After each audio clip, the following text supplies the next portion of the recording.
റിയാദിൽ നിന്നുള്ള മലയാളികൾ കരിപ്പൂർ വിമാനത്താവളത്തിലെത്തി. ഫ്ലൈനസ് വിമാനത്തിലാണ് ഇവർ നാട്ടിൽ മടങ്ങിയെത്തിയത്. മസ്കറ്റിൽ നിന്നുള്ള സലാം എയറും ഇന്ന് പുലർച്ചെ എത്തി. ഗോകുൽ കെ വേണുഗോപാൽ വിവരങ്ങളുമായി മലപ്പുറത്ത് ചേരുകയാണ്. ഗോകുൽ, പറയൂ.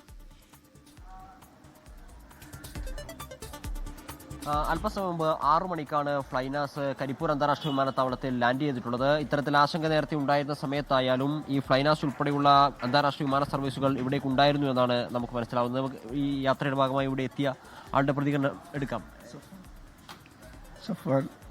എവിടെയാണ്, നാട്ടിലെവിടെയാണ്? പുല്ലാര, മലപ്പുറം. എന്താണ് ഈ യുദ്ധത്തിന്റെ സാഹചര്യം അവിടെ ഏത് രീതിയിലാണ് പ്രതികരിക്കുന്നത്? ഞങ്ങള് ഫൈനാൻസിലാണ് വന്നിട്ടുള്ളത്. ഞങ്ങൾക്ക് പ്രത്യേകിച്ചൊന്നും ഉണ്ടായിട്ടില്ല. സുഖമായിട്ട് തന്നെ എത്തിയിട്ടുണ്ട്.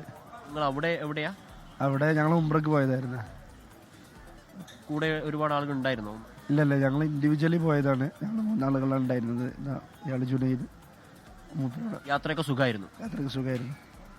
എന്തായാലും ആ ഭാഗങ്ങളിൽ പ്രശ്നങ്ങളില്ല എന്നാണ് മനസ്സിലാക്കുന്നത്. കാരണം ഫ്ലൈനാസിന്റെ സർവീസ് കഴിഞ്ഞ 3 ദിവസമായി നടക്കുന്നുണ്ട്. അതോടൊപ്പം തന്നെ സൗദി എയർലൈൻസിന്റെ സർവീസ് നടക്കുന്നുണ്ട്.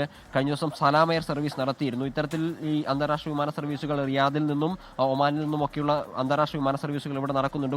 നേരത്തെ തന്നെ ക്യാൻസൽ ചെയ്ത ഇൻഡിഗോയുടെ ഉൾപ്പെടെയുള്ള വിമാന സർവീസുകൾ പുനരാരംഭിച്ചിട്ടില്ല. യാത്രക്കാർ എന്തായാലും ഇറങ്ങിക്കൊണ്ടിരിക്കുകയാണ്. രാവിലെ തന്നെ സലാം എയറിന്റെ ഒമാനിൽ നിന്നുള്ള സലാം എയറിന്റെ സർവീസ് ഇങ്ങോട്ടേക്ക് നടത്തിയിരുന്നു. ഇനിയിപ്പോൾ 8:25 കൂടിയിട്ട് സൗദി എയർലൈൻസിന്റെ ഒരു സർവീസ്, അതും റിയാദിൽ നിന്നാണ്, അത് ഇങ്ങോട്ട് ഉണ്ടാകുമെന്നാണ് മനസ്സിലാകുന്നത്. അത് ഷെഡ്യൂൾ ചെയ്തിട്ടുണ്ട്, അത് അവിടെ നിന്ന് പുറപ്പെട്ടിട്ടുമുണ്ട്.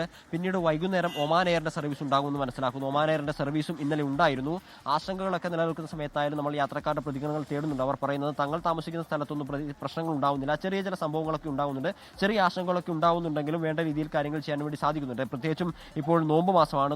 നോമ്പിന്റെ സമയത്തിന് കണക്കാക്കി ടിക്കറ്റ് എടുത്ത ആളുകളൊക്കെയാണ് ഇങ്ങോട്ടേക്ക് എത്തിക്കൊണ്ടിരിക്കുന്നത്. നേരത്തെ തന്നെ നമ്മൾ പല ആളുകളുടെയും ഒക്കെ പ്രതികരണങ്ങൾ എടുത്തിരുന്നു. ആ ഘട്ടത്തിൽ അവർ പറഞ്ഞത് അതുതന്നെയാണ്, വലിയ ആശങ്ക ഉണ്ടാകുന്ന ഒരു സാഹചര്യമില്ല, എന്നാലും ചില പ്രശ്നങ്ങളും സംശയങ്ങളും ഒക്കെ ഉണ്ടാകുന്നുണ്ട്. യുദ്ധത്തിന്റെ സാഹചര്യത്തിൽ പല ഫ്ലൈറ്റുകളും റദ്ദാക്കുന്ന സാഹചര്യം ഉണ്ടാകുന്നുണ്ട്. അതെപ്പോഴായിരിക്കും പുനഃക്രമീകരിക്കുക എന്നതിനെ സംബന്ധിച്ച കാര്യത്തിലൊന്നും വ്യക്തതയില്ലാത്തൊരു സാഹചര്യം. ഇവരൊക്കെ ഉംറയ്ക്ക് പോകുന്ന ആളുകളൊക്കെ ഉണ്ടായിരുന്നു. കഴിഞ്ഞ ദിവസം നമ്മൾ അങ്ങോട്ടേക്ക് പോകുന്ന ചില ഫ്ലൈറ്റുകളൊക്കെ ക്യാൻസലാക്കിയ സാഹചര്യത്തിൽ അവരുടെ ആശങ്കകളും പ്രശ്നങ്ങളും ഒക്കെ പങ്കുവച്ചതാണ്. എന്തായാലും ഈ ഫ്ലൈനാസ്, സൗദി എയർലൈൻസ്, സലാം എയർ, ഒമാൻ എയർ തുടങ്ങിയ സർവീസുകൾ എന്തായാലും കഴിഞ്ഞ ദിവസങ്ങളിലൊക്കെ നടക്കുന്നുണ്ട്. അത് ഇന്നും നടക്കുന്നു എന്നാണ് മനസ്സിലാക്കുന്നത്. 2 സർവീസുകൾ, അന്താരാഷ്ട്ര സർവീസുകൾ ഇങ്ങോട്ടേക്ക് കരിപ്പൂർ അന്താരാഷ്ട്ര വിമാനത്താവളത്തിലേക്ക് ഇന്ന് എത്തിച്ചേർന്നിട്ടുണ്ട്.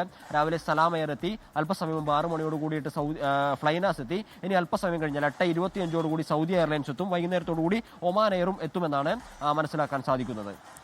ലോകത്തെവിടെയായാലും ഏത് സമയത്തും 24 വാർത്തകളും ഓഗ്മെന്റഡ് റിയാലിറ്റി പാക്കേജുകളും എക്സ്പ്ലെയിനറുകളും വിശദമായി കാണാൻ ഞങ്ങളുടെ യൂട്യൂബ് ചാനൽ നിങ്ങൾക്ക് സബ്സ്ക്രൈബ് ചെയ്യാം.